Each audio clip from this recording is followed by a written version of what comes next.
বন্ধুরা, তোমরা শেয়ার বাজারে বা স্টক মার্কেটে কিভাবে প্রফিট লাভ করবে? প্রফিট লাভ করার জন্য তিনটি বিষয় বা তিনটি জিনিস তোমার মধ্যে থাকতে হবে। সেই তিনটি স্টেপ তোমাদের মধ্যে আমি আজকে শেয়ার করব। প্রথম হচ্ছে ধৈর্য।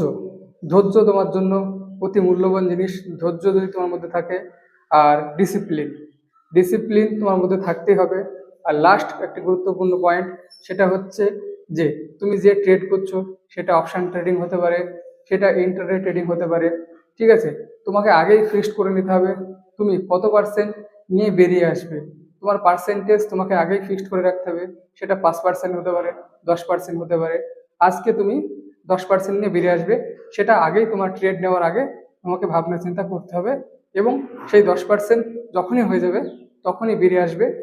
এই তিনটি জিনিস যদি তোমার মধ্যে থেকে থাকে, তাহলে অবশ্যই তুমি শেয়ার মার্কেটে প্রফিট অর্জন করবে।